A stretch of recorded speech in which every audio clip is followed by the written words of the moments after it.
అందరికీ నమస్కారం. ఇంతకుముందు మనము ఇక్కడ పెద్ద బహిరంగ సభ సీఎం గారి ద్వారా మనము రైతు భరోసా ప్రోగ్రామ్ని లాంఛనంగా చేద్దామని మనము అనుకున్నాము. 30వ తారీఖుకి ఆ ప్రోగ్రాం జరగవలసి ఉండే, కానీ పెద్దగా వర్షం రావడం వల్ల మనము ఆ రోజు ప్రోగ్రాం చేసుకోలేకపోయాము. తర్వాత కూడా మనకి ఆనరబుల్ డిప్యూటీ సీఎం గారు, అగ్రికల్చర్ మినిస్టర్ గారు కూడా వచ్చి ఒక ప్రెస్ కాన్ఫరెన్స్ కూడా నిర్వహించడం జరిగింది. మరొకసారి డేట్ వాతావరణాన్ని దృష్టిలో తీసుకుని ఇంకో డేట్లో మనము ఐడెంటిఫికేషన్ చేసుకుందామని ఆ రోజు చెప్పడం జరిగింది.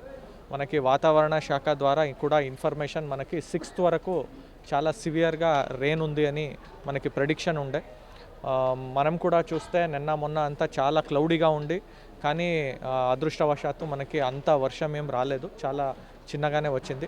అందుకే ఈరోజు 6th కాబట్టి ఒకసారి వచ్చి స్థల పరిశీలనం చేసుకుని గ్రౌండ్ రిపోర్ట్ ఎట్లా ఉంది అని చేసి మేము కూడా మన అగ్రికల్చర్ సెక్రటరీ గారికి, సీఎం ఆఫీస్కి మన ప్రిపరేషన్ గురించి ఈరోజు చెప్పడానికి మనం అధికారులందరము ఈరోజు రావడం జరిగింది. త్వరలోనే మనం ఒక డేట్ ఫైనల్ చేసి అందరికీ ఇన్ఫర్మేషన్ అనేది ఇవ్వడం జరుగుతుంది. ఈరోజు ఇన్ఫర్మేషన్ కూడా మనకి చూస్తే మనకి ల్యాండ్ కూడా ఆల్మోస్ట్ డ్రైగానే ఉంది. డేట్ అనేది మేము మీకు అఫీషియల్గా రేపు పొద్దున్న అందరికీ కన్ఫర్మేషన్ అనేది చేస్తాం.